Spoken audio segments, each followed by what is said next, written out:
Good afternoon, good morning, good evening, depending on where you are on this fast forward planet. Wrapped in a pandemic, there's still several billion people with a B who have not yet had one shot, let alone two or three. And it's an overheating planet. Human-generated greenhouse gases have been building in the atmosphere for generations, and the price of that is coming due. The climate is changing in profound ways that will last for generations into the future, which is one reason that a certain component of this moment's youth generation is getting very engaged on trying to make a difference.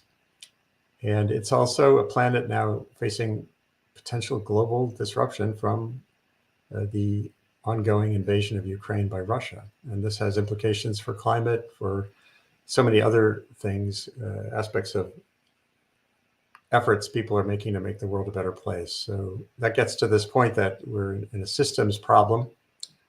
There's no single solution. And what we're going to discuss today is how schools of education, training teachers, and understanding how education works or doesn't work, play a role in fostering better climate outcomes. I'm really thrilled to have two leaders in this arena and students from their programs in conversation today on teaching climate change education in schools of education. They are Jing Lin at the University of Maryland and Oren Pizmony-Levy, my colleague here at Columbia Climate School and Teachers College. And I think we have a good bunch of their students coming on as well, and it's great to have you all here. So good morning to you, and this is the Sustain What Columbia Climate School webcast. I did one last year on months and months ago, maybe it was earlier this year, I can't remember, on the worldwide teach-in on climate in classrooms that is happening this week as well. We'll talk about that too. But very briefly, a little bit of an acknowledgement that the planet we live on, wherever you are standing, there were people there before you. And there are societies and cultures that from past, present, and future don't often get acknowledged sufficiently. You're looking here at the Hudson Valley, where I live, down toward the New York City, where Columbia University is situated. And there's a wonderful map, native-land.ca, which is kind of a Google Maps for history and for culture. And it shows you the modern names, but also you take away those names and you understand better that we're Lenape territory here. And I look around the Hudson Valley where I live and work, and always treasure their role in the past and going forward. I'm going to back out to so you can introduce you to everyone who's here. There's also one more student, I think, in the green room, Yi Huang. And so Oren and Jing, I'd love to hear from you. Just a quick hello from you. And I think Darren, is going to talk about the teach-in. But so just tell us where you are. Jing Lin, you're at the University of Maryland, and maybe a very quick introduction to your program. Hi, everyone.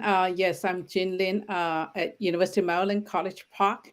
I am in the International Education Policy Program. I'm a faculty here since 2000. And Oren. Hi, everybody. I'm Oren Pizmony-Levy. I'm an associate professor in the International Comparative Education Program at Teachers College. And I just want to start by saying that it's a great honor to be part of this webcast together with you, Andy, and together with you, Jing. I know Jing for many, many years through the Comparative International Education Society.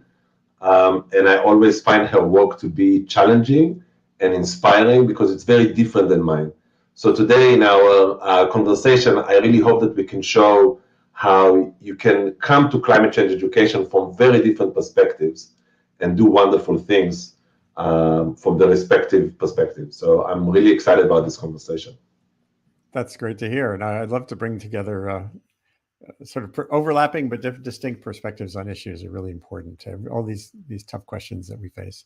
We're going to get to the students in a minute, but and Darren, I think you were going to say something about the worldwide teach-in that's really underway now and what Columbia has coming. I'll show a slide in a second. Thank you, Andy. Good morning, good evening, and good afternoon, everyone. It's a pleasure to be here, and thank you for coming.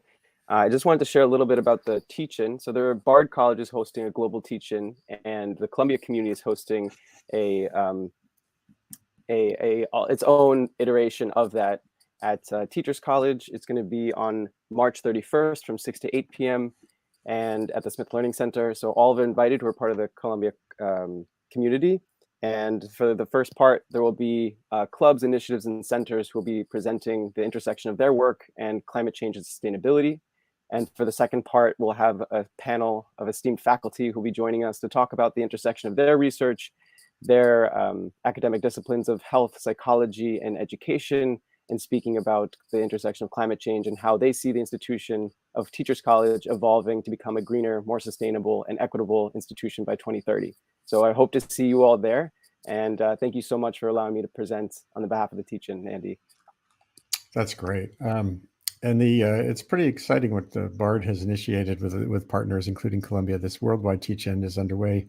There's the link, j.mp/climate teach-in. There's a map of what's going on around the world. This global warming is a global phenomenon, of course, and we have a student right now, Juliana Silveira from Brazil is watching online. There's Susan Bridges from Hong Kong. So this is a global conversation right here. Let me hide those and go back to the slides. There's one thing I wanted to start out very briefly with a teacher's voice. Let's see. I hope that this will include the audio. I was having some issues before. Let me know if you don't hear her. Let's go to Sarah, who's calling from Zion, Illinois. Sarah, can you hear that? Yes. Okay. You're on the air. Hi.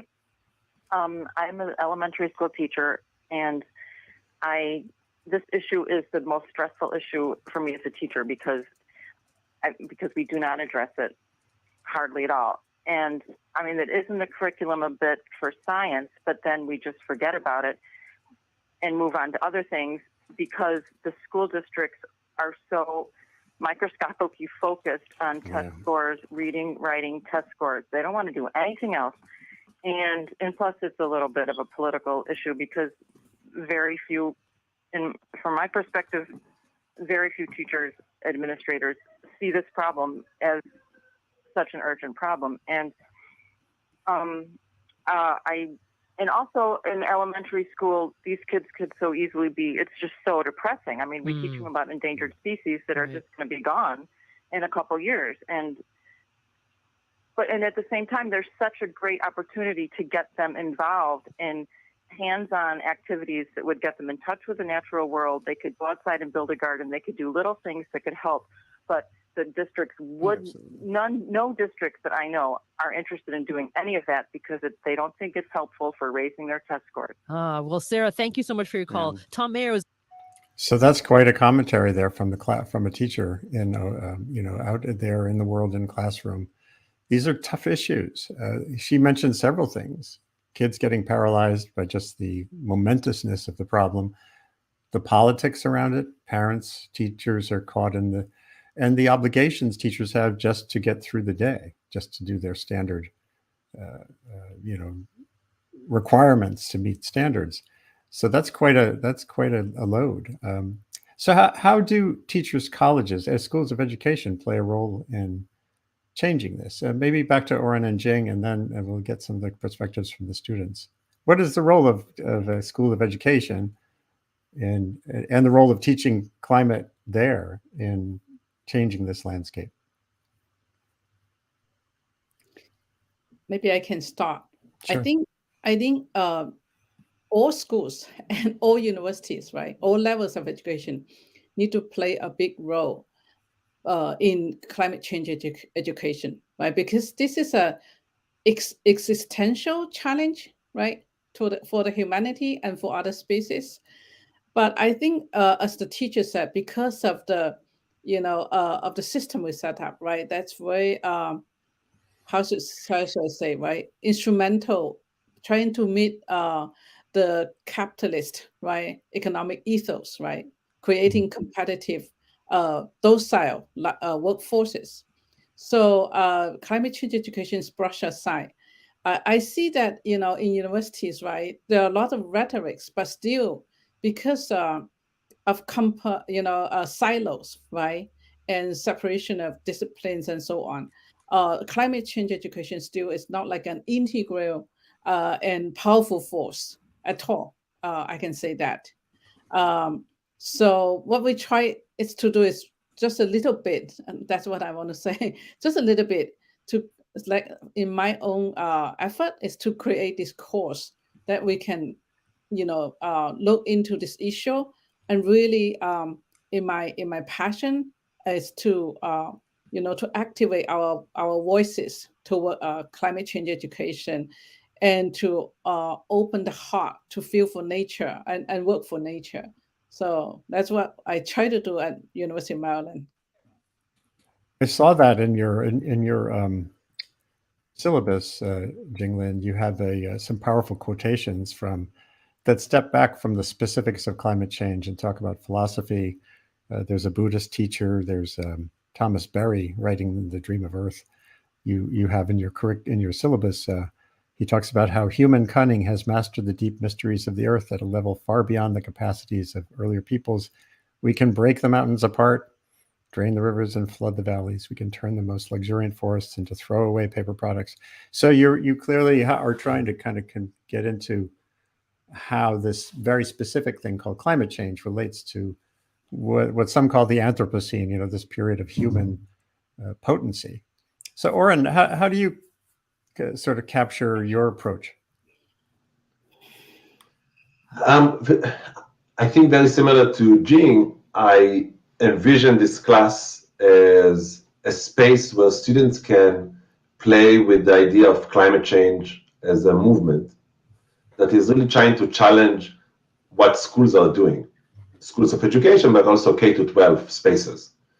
And in my class, we approached it by, first of all, understanding climate change not only as a science problem or as a science technological issue, it's also a social issue, it's a cultural issue.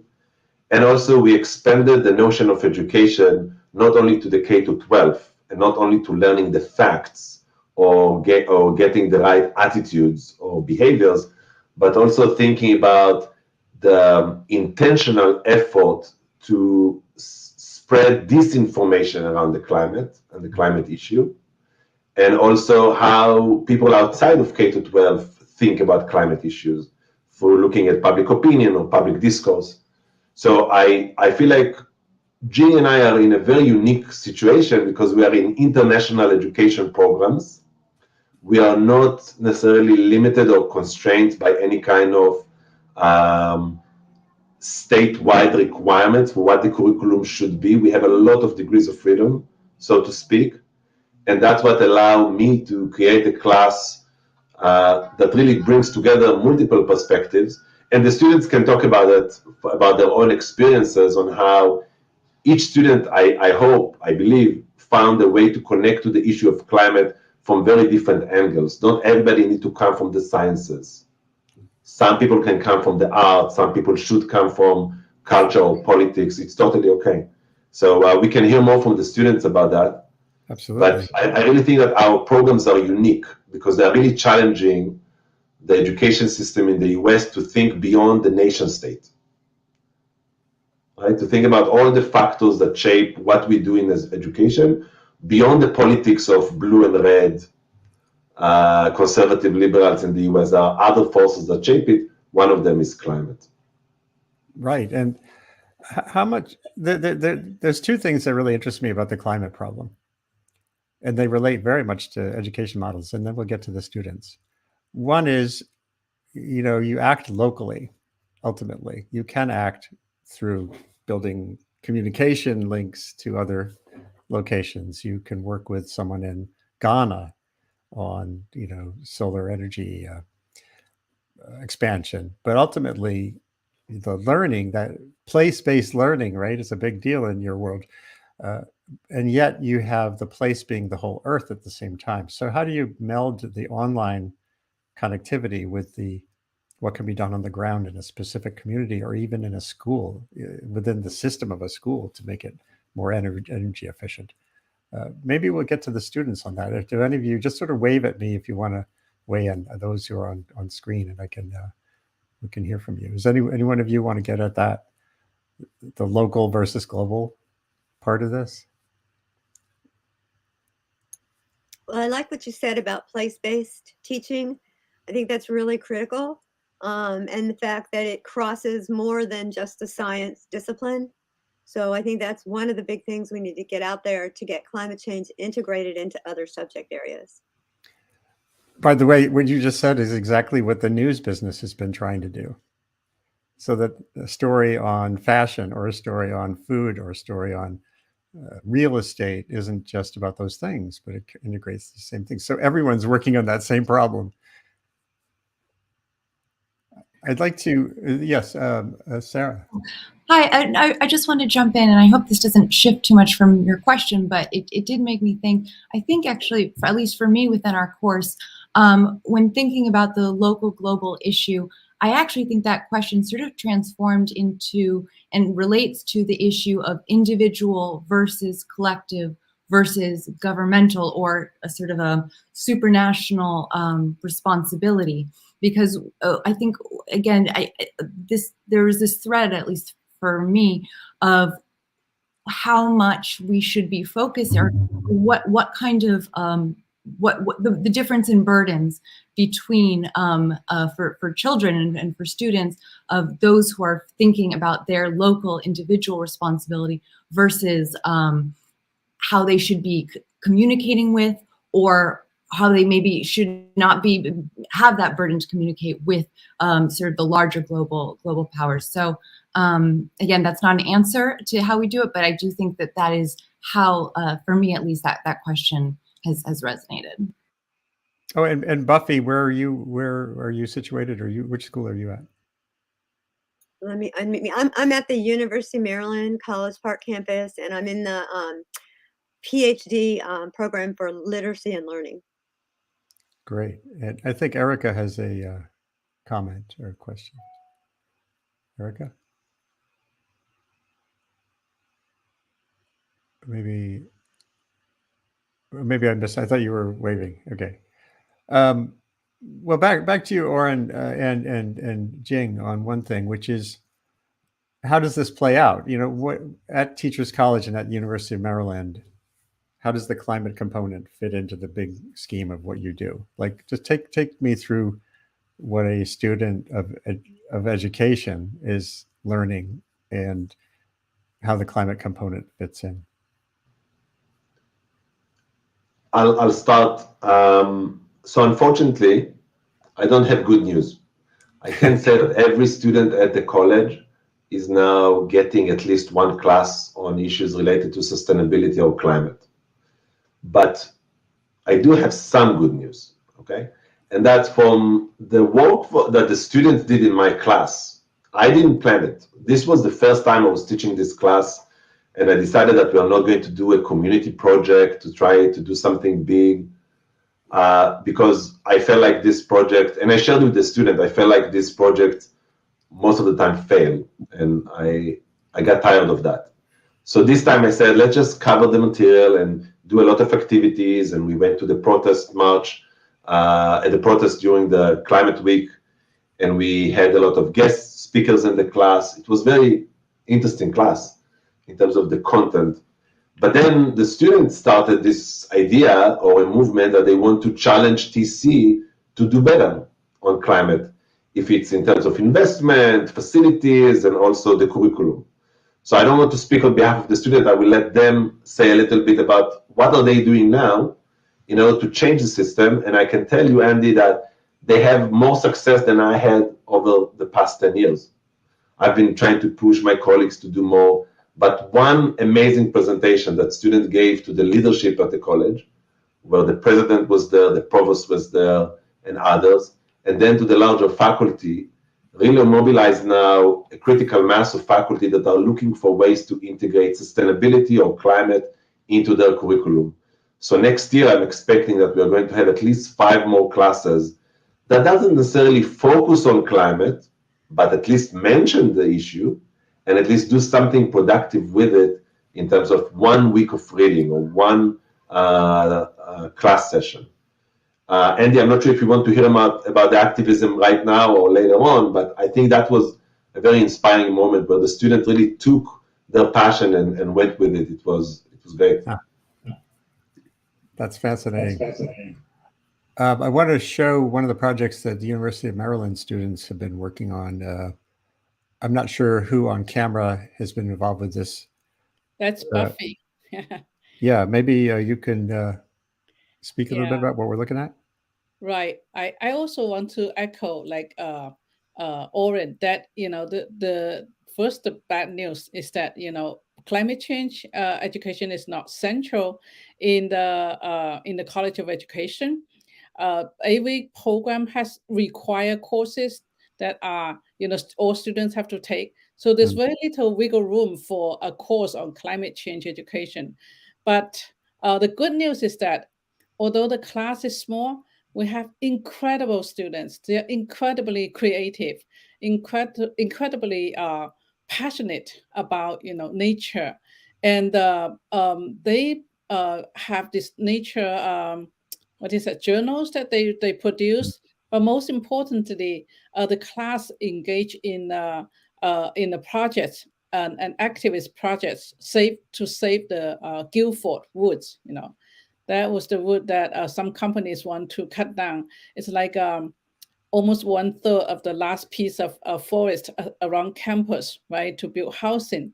So the students, they design this signs and then wrap the signs around the trees. So everybody who went past the trail can see the tree, those bands, and to give voice to nature. So I think this is an incredible experience for all of us. I learned so much from our students. They are so lively and so creative. And so this is the website that, right, they share our views on this wood. And we treat this wood like as a life force, as like our friend. And so, we should not, let's say, just impose our will on nature, right? But rather that we have a role to protect nature. Joey is here, and then Virginia.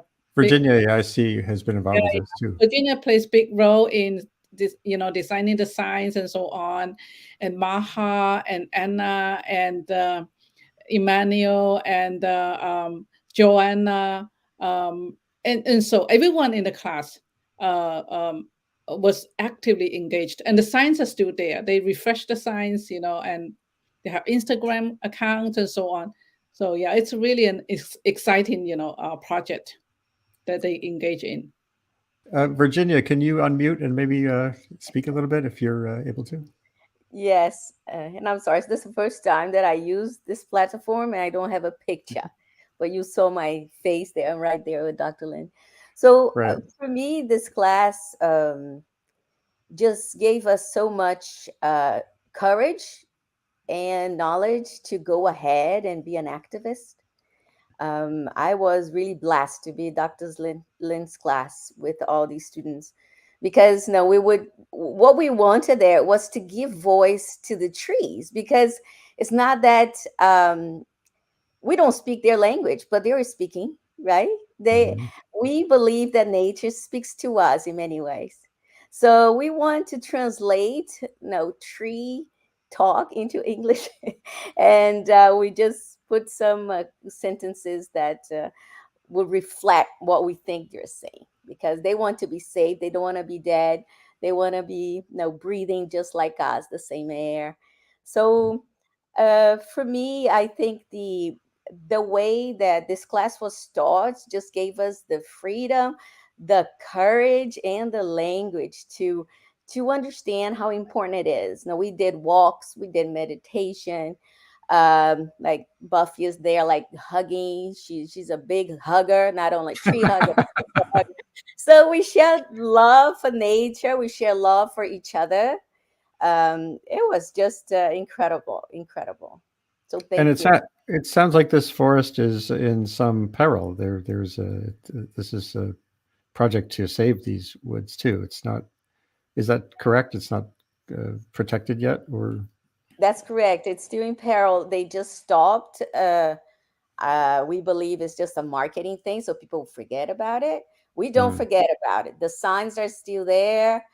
We go, we checked, we changed the signs. We already changed it twice, so it will be nice signs. So people say, no, we care. It's care. Right. There is the QR code there, so people can go and check the website and write something if they want. Yeah, they want to build graduate housing. Okay. Yes, there. So it's still in halt. No, it hasn't stopped. So we're still there trying to hold on to nature. Well, let me add, Virginia, thank you, Virginia. Not only graduate housing, but most importantly, those commercial housing as well. But so to make money, I think. Right. Yeah, money seems to be such a foundational part of this challenge. And how does that then translate into how people going through a school of education will do the work in classrooms? Or how does that spread into sort of that K-12 universe that Oren was talking about?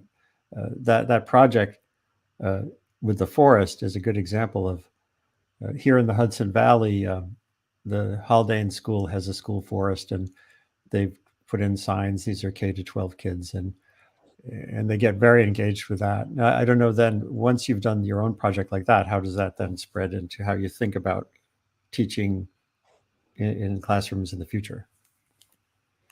Maybe, I don't know if one of the other students wants to weigh in on these questions too. I can chime in if that's okay. Yeah, of course. And say who you are. Yeah, so I'm Joey Haahr. I am a master's student in the International Education Policy Program at the University of Maryland. I'm actually in San Diego right now. It's the end of our spring break, so heading back to DC soon. But at any rate, to answer your question, I think a big part of this project was about reimagining what the classroom really looks like, right? So much of what our class attempted to do was to kind of dismantle this sort of typical kind of teacher-student relationship where the teacher deposits information into the students, and then the students, receive it and hopefully, take tests and exams and demonstrate our knowledge. I think so much about what we did with this nature project exemplifies this co-creation of knowledge that can translate into real action. So for instance, when we started this class in the fall of last year, I was not aware of the fact that this section of campus was in peril.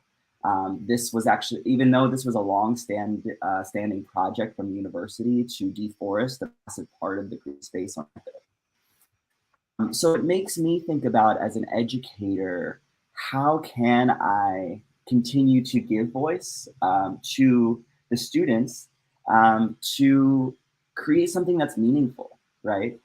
Dr. Lin did a fantastic job of, presenting us with theories and that had to do with like eco-pedagogy and sustainability and indigenous pedagogy that gave respect and voice to nature.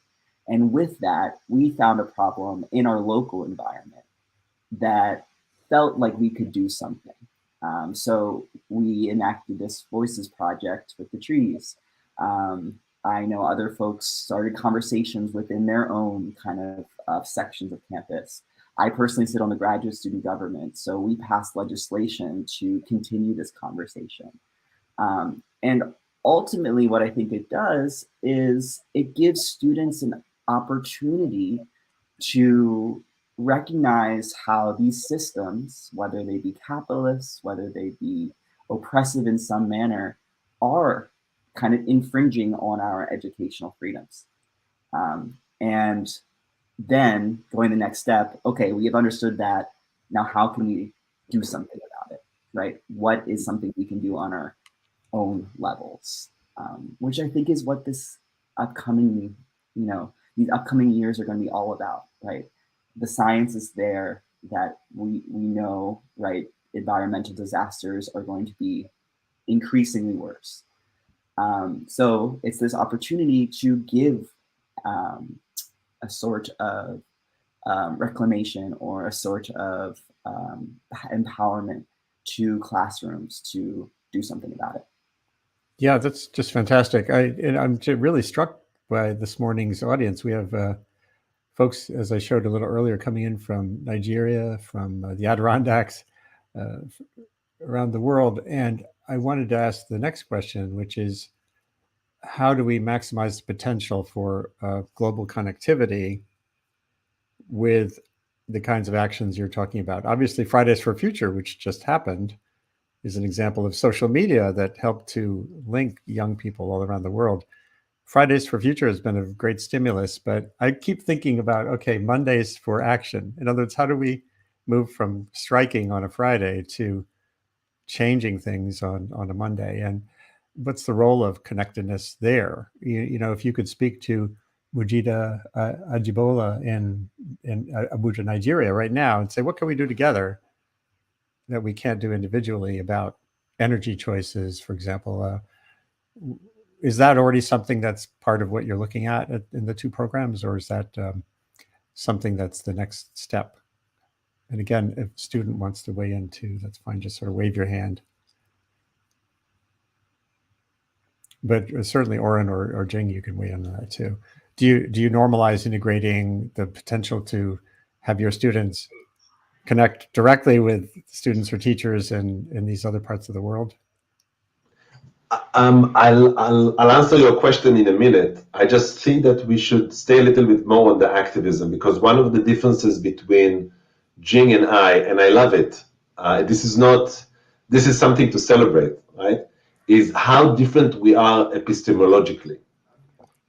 I ask my students to do other activities in order to develop the same kind of attitudes and encouragement and empowerment that Jing did through the exercise in the forest. We did in different ways. And I think the differences are related in the end to the epistemological difference that Jing and I has.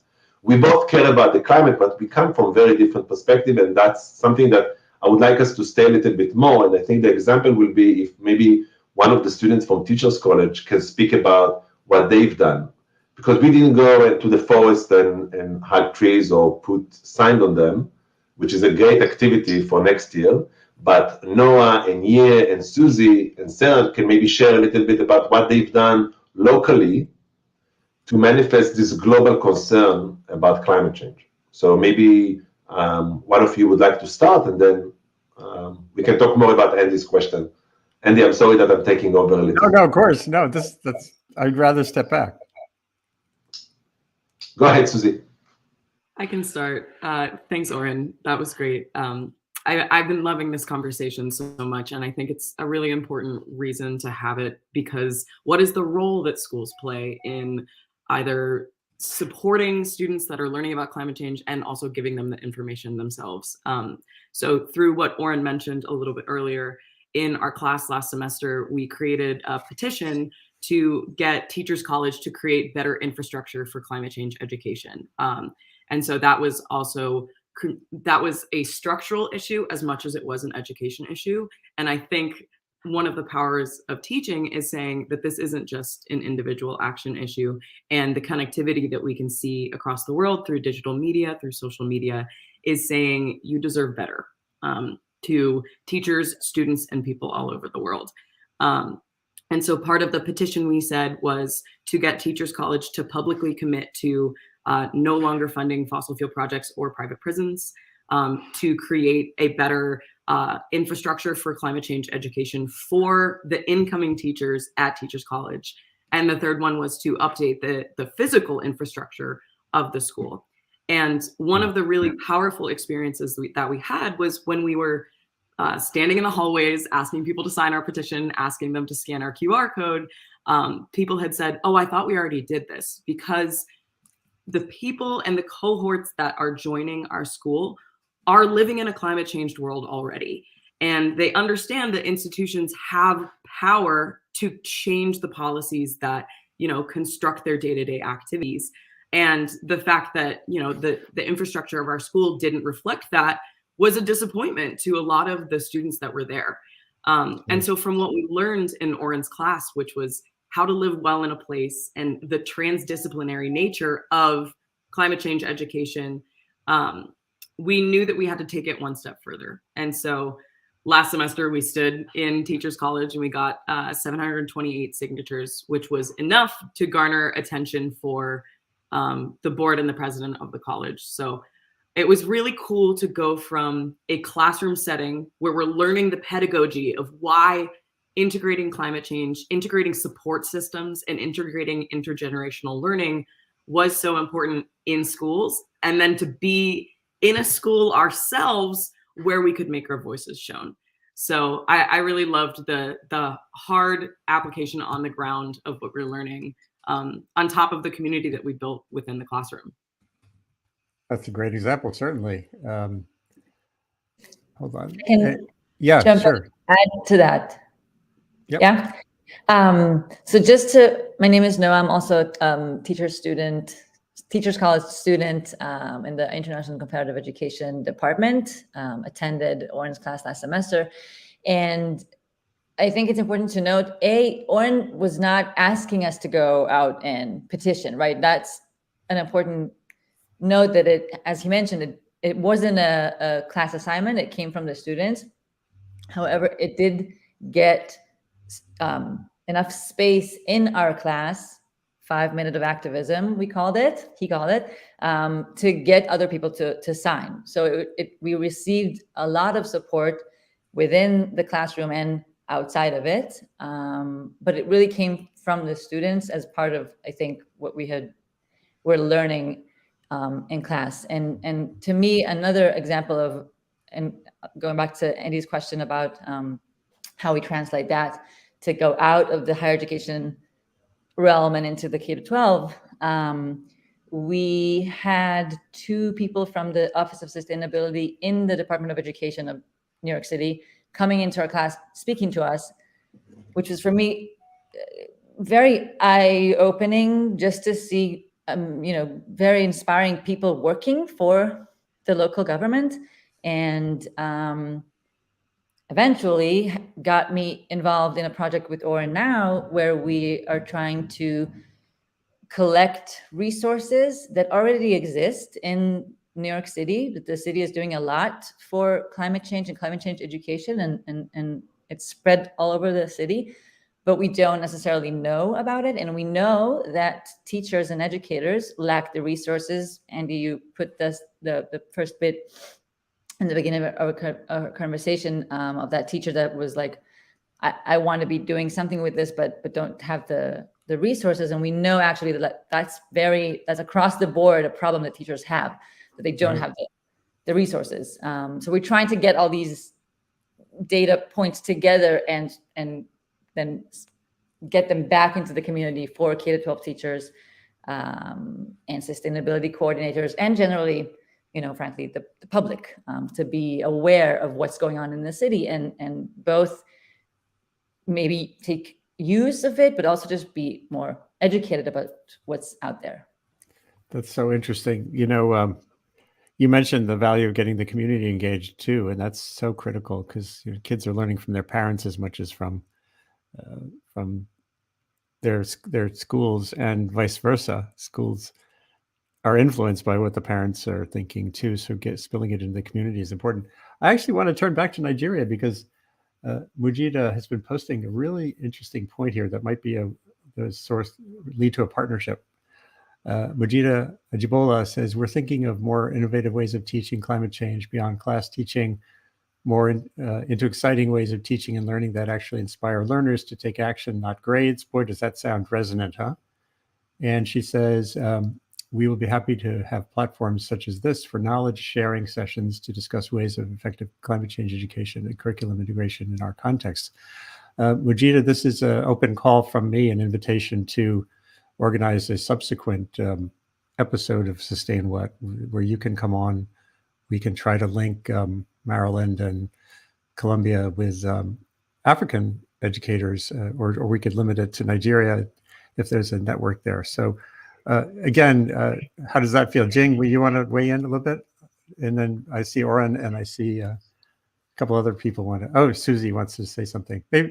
Maybe Susie first. Students first. Totally. I'll jump in really quick, I think this is absolutely spectacular. I'm actually writing a piece right now about support systems for climate activists, specifically youth activists in New York City. And so many of them have mentioned school and saying that the ways that they got involved in climate activism and realized that they had the voice to take a change was through mentorship, was through community that started at their school. And I've also met a lot of other climate activists that lament the lack of climate change education and support that they got in school because they feel like they would have gotten started earlier if they had known. Mm. So I think this point is spectacular, saying this goes so far just beyond the classroom. That's great. And so again, to Mujita, I'm happy to help facilitate sustaining this conversation. All of these Sustain What shows that I do lead to new questions and new conversations. So that's, I really am excited by this. And Oren and Jing, again, is there much going on in getting the learning you're doing and the actions you're doing integrated with this global conversation? There is, and there are maybe two ways we can connect the conversation we had so far to the practice of teaching and learning in schools, not only in the US, but abroad. One is that through my experience this past semester in the fall with the students, and through reading the literature together with the students and listening to what Jing and her student had in Maryland, one of the themes that comes again and again is the importance of action. Mm-hmm. Students, many of them, come to this conversation with less interest in learning about the science of climate. They get the basics of it. They really want to be active around it. And so we need to facilitate curriculum that really emphasize students' empowerment and student action in the beginning, and not as some kind of an end point that we might get there. We can actually get more students to care about climate, to want to learn about climate, if we offer them opportunities to engage with solutions. A, it will give them more hope. B, it won't scare them. And C, it will really empower them and energize them for action. I think this is one of the main take-home that I have from this experience. But I want to go back to the importance of connectivity, the global and the local, Andy. And that's in my class, what the students did for one of the assignment was to map what other organizations worldwide are working, what kind of work organizations do in the area of climate change education and communication.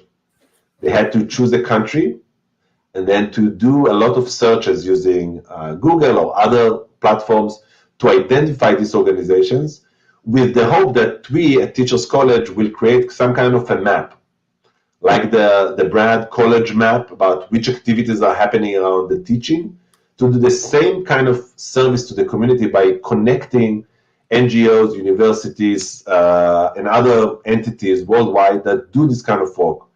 Because we believe, based on research on globalization and education, that once you facilitate this connectivity, a lot of transfer of good practices will happen.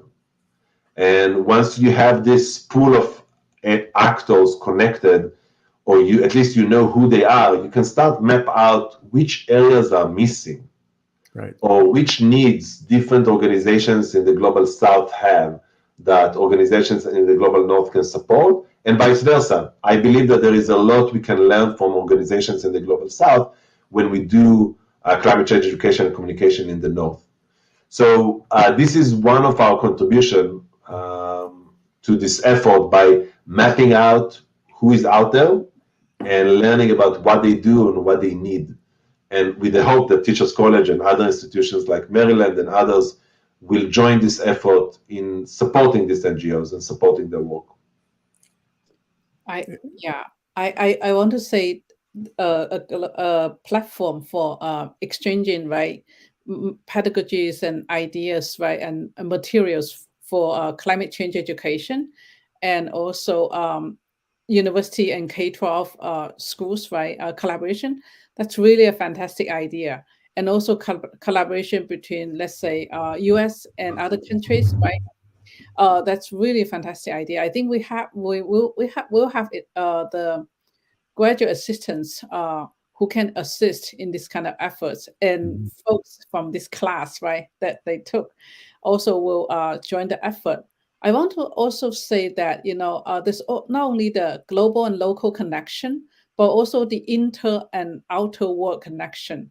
So in our class, we did a lot of meditations, right? The student-led meditations, and they are really fantastic.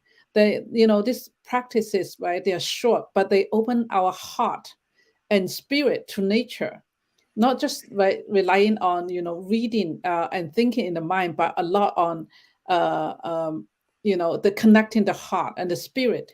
We also did like a personal contact projects, so the student did their daily, their weekly, right, contact with nature, and Joey had a nice website, and then Virginia like build connection with a river, and Buffy, build connection with the plants in her backyard. So it's like so both global and local connection, but also inter-world and outer world connection. That's so I think I have learned so much from the conversation already. So I think it's a great idea to have a platform like that to share. Yeah, and one thing I would offer is, and this relates to journalism and other ways of looking at the climate problem, both in terms of the impacts, meaning making your community more resilient. There's lots of co-learning that can be done from areas around the world that face similar hazards.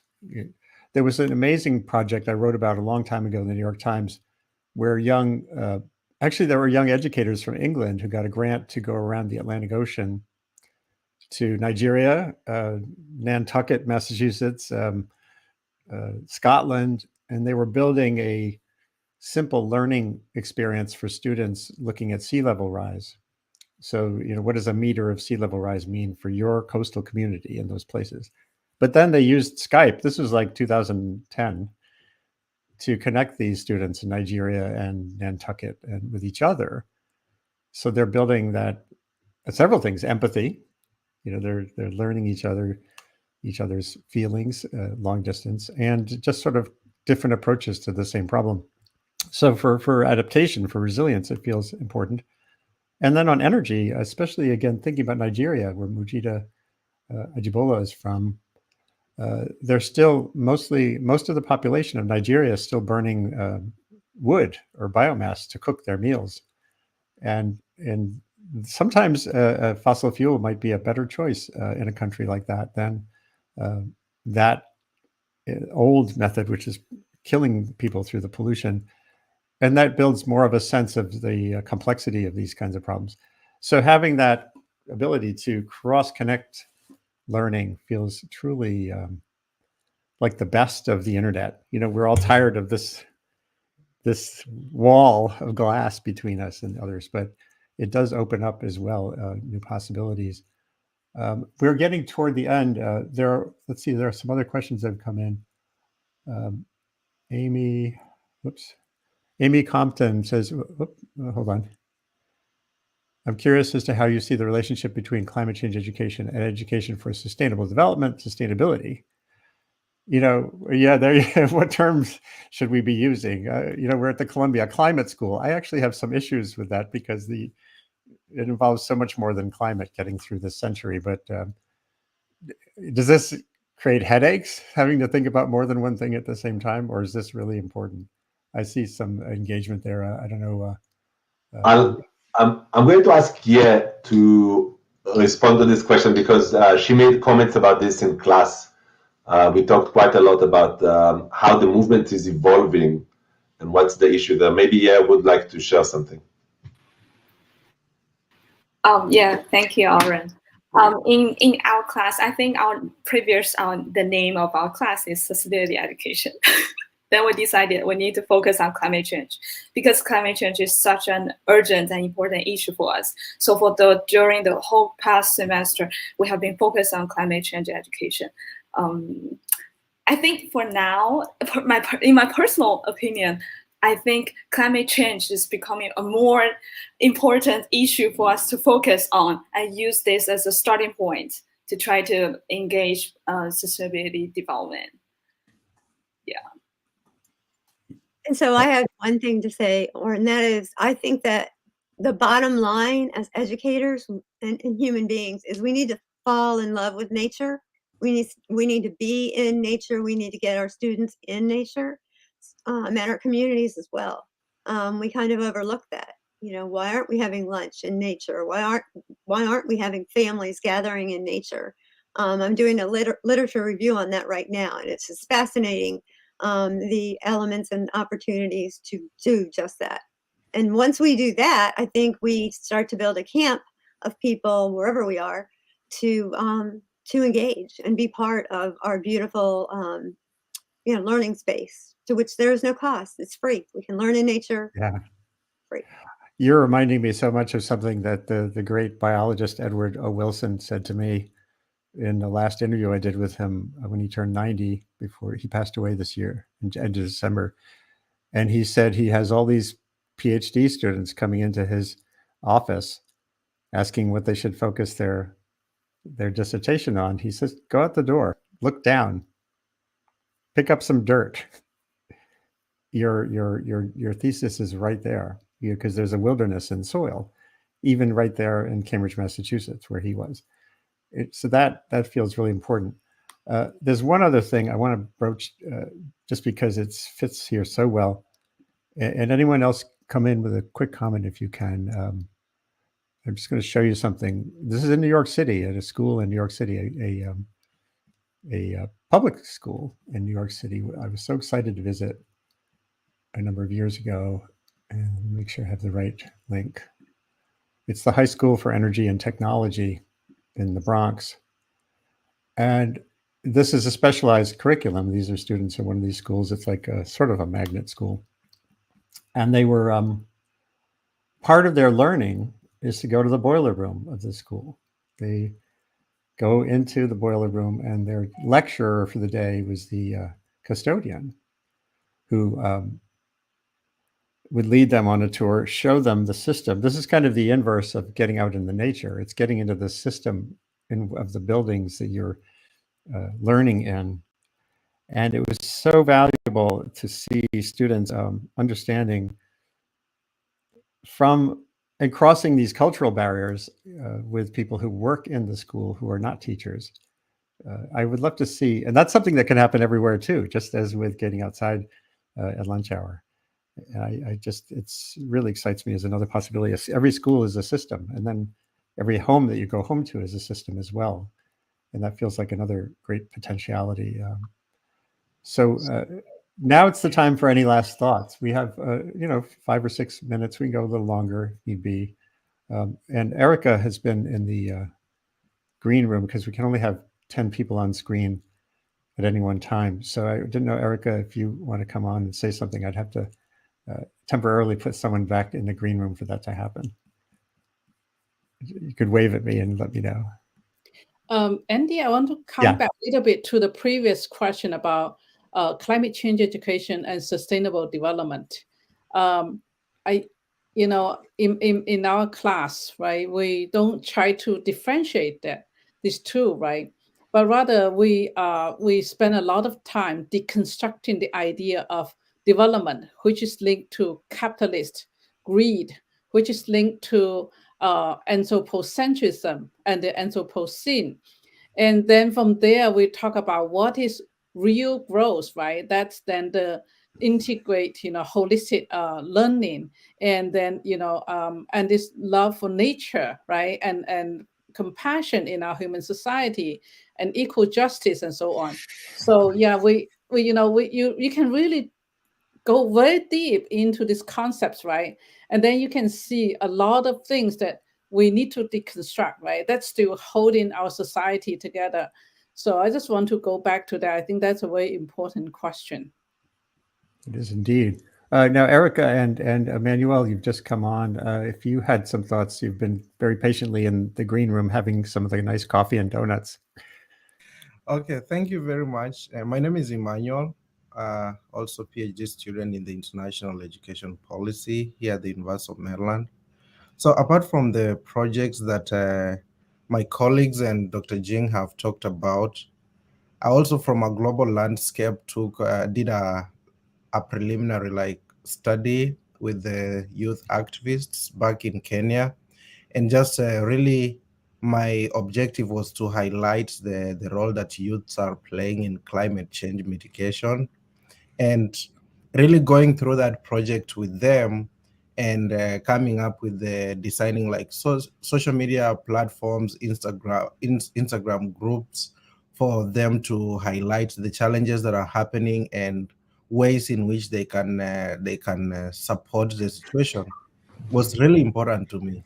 And the youths that I worked with, some of them were participating in the climate in G20 conference. Some of them have been very vocal and vibrant in the room, and therefore I really think that bringing in youths, especially if you look at the population landscape and you look at the population of youths, especially youths who are in college and maybe in other post-secondary education institutions as well, in liaison with other people, they are a good number. And when we leverage on the skills that they have, the passion that they have, I think chances are very high that we can achieve very significant impact. Yeah. Thank you. And I have had a session or three actually with Katindi Sivi Najanjo, who's in Nairobi.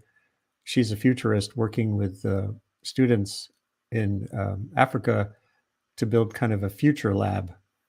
So I might want to get you in touch with her if we go forward in the future. She's really cool. Absolutely. That will be great. Erika, you've been very patient. And if you have your last observations, that'd be wonderful.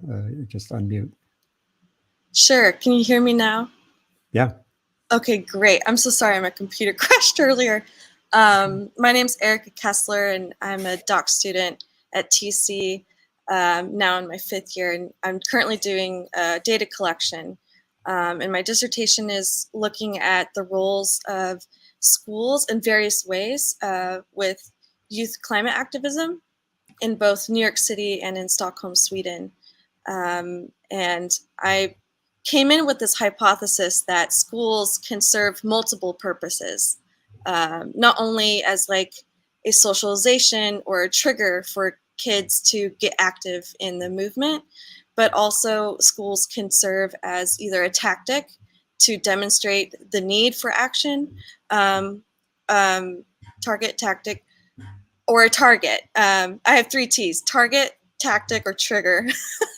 Oren and I came up with that alliteration, but also as a target for kids to actually advocate for more climate change education in their schools. And I just wanted to comment, earlier we were talking about this global local paradox, maybe in some ways. And through a lot of the interviews I've been doing with youth activists in the city, is that it's like very much an integrated system. You know, there's reciprocation back and forth. Not only are kids learning about climate change science, but also how to take action to some extent, maybe. But they're also influencing their parents, and parents are so important for their activism and for their work in climate change.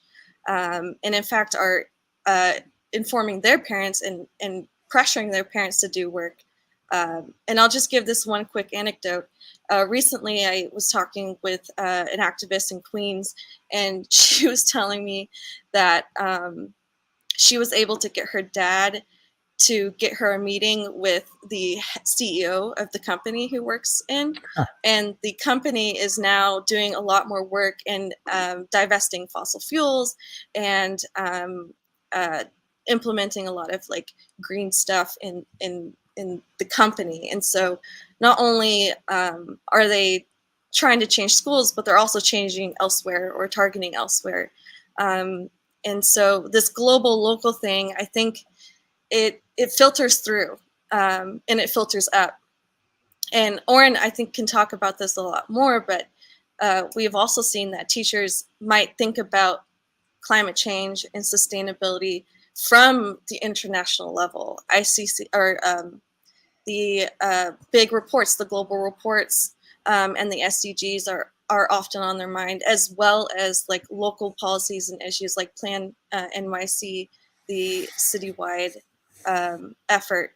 And so anyway, that's a lot of ramble, but yeah, I think, you know, in terms of youth themselves are truly a force to be reckoned with in terms of not only learning for themselves, but also spreading awareness and action elsewhere.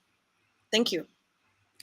You're welcome. And you're definitely spot on about the power of youth. That this last Friday, again, was one of the biggest Fridays for Future demonstrations ever. And to me, again, the next step here is taking all that energy and moving it into through rather inquiry-based, campaign-based, place-based initiatives to response. There's a researcher, Dana Fisher at Rutgers, has a chapter in the upcoming IPCC climate panel report on what is the evidence that activism is changing emissions, meaning actually having a change in the system generating the emissions around us. And that result is coming out in a week as the IPCC Working Group 3 report comes out.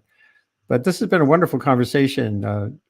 And I feel it's just the beginning of what can be a sustained and enriching conversation, an impactful one, on how teachers, colleges, schools of education can incorporate climate education into their own curricula in ways that can spill forward into communities, give kids in K through 12 classrooms and colleges some more options and tools for going forward. I thank you all for being part of this today. There were more questions coming in. James Ablard had a question to get more from Oren on the epistemological difference between you and Jing, but I think we have to do another session to pull on that, and I'm happy to host it here.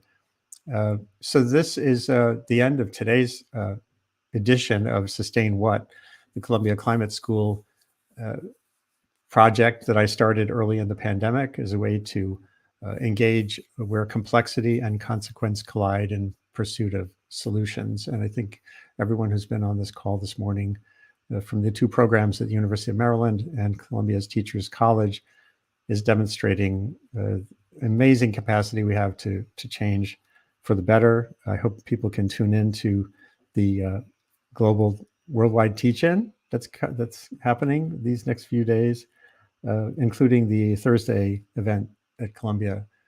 And you can, as soon as this broadcast is done, you can find all those links and scroll back through it for information on those activities.